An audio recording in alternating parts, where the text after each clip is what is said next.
Hello and welcome to some more Star Citizen with a monthly report summary for August-September 2019, going over some of the updates that Star Citizen will see in the near future, from AI to backend features to new gameplay. It's very 3.7 heavy, but it does go a bit beyond that as well. Let's start with the environment. They are finalising the mood and atmosphere of lighting for the up-and-coming planetary cave locations. The challenge there has been finding a balance between believable darkness, atmospheric cinematics, and readability to prevent players from becoming too lost. To support this, they've been looking into ways of improving the player flashlight and adding flavour areas that can help players identify where they are. Various asset work has been completed for these caves, and they're also now prototyping a personal flare, which should be complete by next month. Players can expect to find new minables and harvestable items around the verse and in these caves. Further progress was made on Planetary Effects version 4, with further improvements to the level of detail system. They can spawn effects procedurally or based on surface type. More progress was made on microtech, and technical updates were made to Planet Tech to improve all existing locations. Players will see improved visuals, better consistency between ground and orbit, and direct correlation with VFX on the surface when that goes live.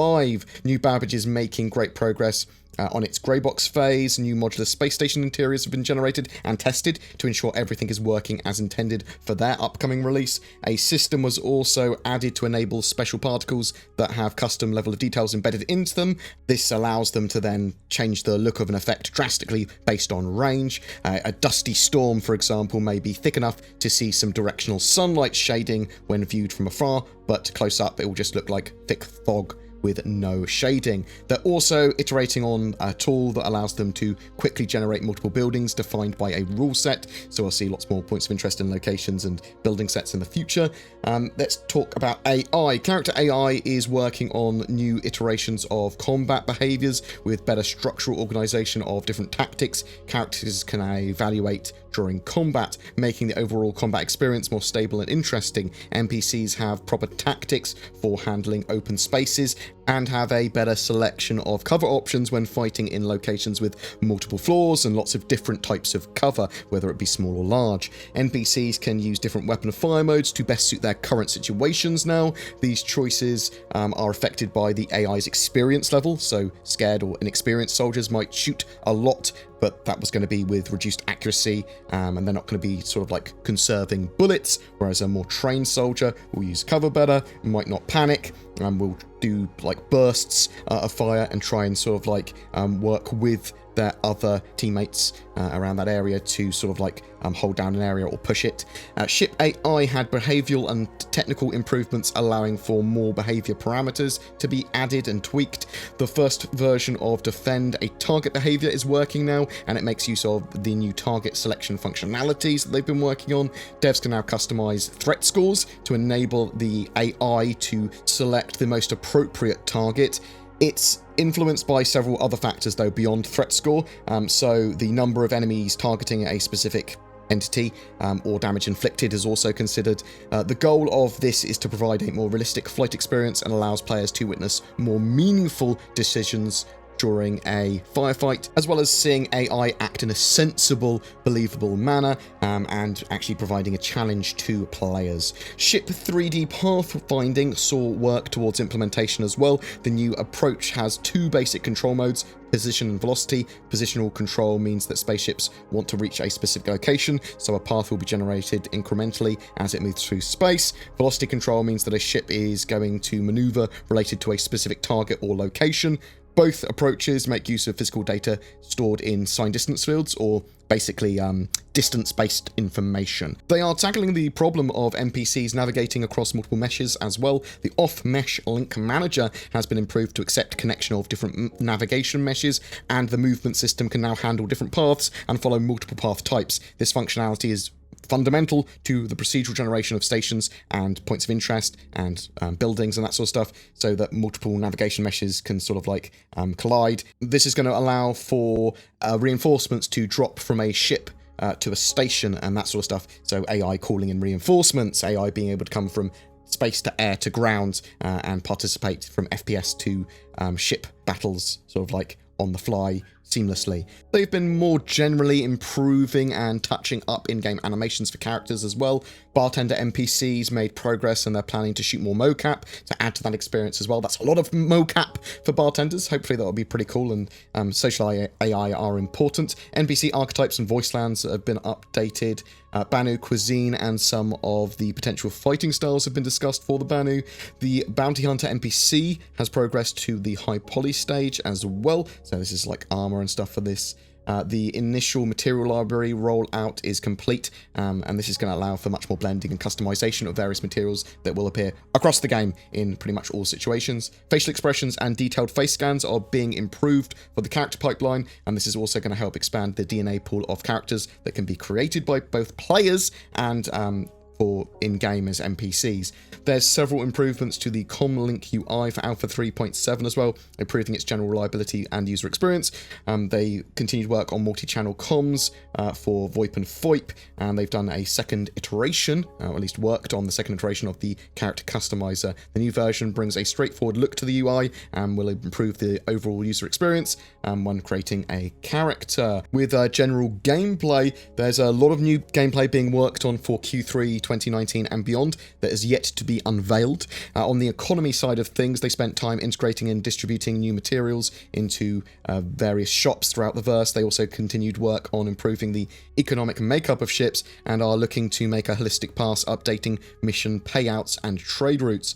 A mission giver audit started, which is the first step in an overall update for all mission-giving NPCs. Preliminary work started on new mission content and is currently in the R&D and prototype stage. A large number of new items are currently being added to shops for Alpha 3.7 as well. FPS mining saw work for its gameplay, including mining attachment, laser beam, impact, and rock destruction. You're going to be able to mine things by hand in 3.7 and gather them up. Ship and weapons-wise, finishing touches to the Banu Defender art was made. Most elements of the ship are nearing completion now. They are now finalizing the material sets and preparing for a damage pass on the ship. Significant progress was also made on the Prowler, the first Tavaran ship we're going to have in the game. They've been working on the Tavaran sort of ship interiors and style for that. The exterior is approaching the grey box complete stage, and the Tavaran interiors are very much developing their own identity. They've been working on display panels for ships, getting the individual lights to work correctly in the right situations, and are now adding this to more vehicles. They made various improvements to hover mode and the new assist mode as well, which is basically replacing hover mode, or at least adding to it. The Greycat multi-tool mining attachment and new weapon attachment types are nearing completion. Scopes, hollow sights, red dots, and a full selection of barrel and underbarrel attachments are now being tested. The Chronig FL33 laser cannon is having finishing touches applied to its main geometry and materials, and we'll move to the final art complete stage soon. The Hedgeby Gunworks Salvo Frag Pistol was completed, including new functionality that allows devs to change projectile type when the weapon is fully charged, and work has also begun on a new rocket launcher. It's interesting they say new rocket launcher because there is a missile launcher they're working on, which I suspect is a different thing. It could be a rocket launcher for a ship, or it could be a handheld one for a player. Engine and back-end wise, the graphics guys have focused on various tasks over the last few weeks. Planet shading improvements, planet code optimization, a tint palette system to allow a much wider variety of colors, decals and logos across the game. Rebounded light simulation, which is going to be primarily used for flashlights, I believe. Work began on the new resource service, which is responsible for placing and tracking natural resources on planetary bodies throughout the solar systems. The new StarEngine services received enhancements to their core tech and are now ready for being used in gameplay and the other supporting roles that they're going to be used for.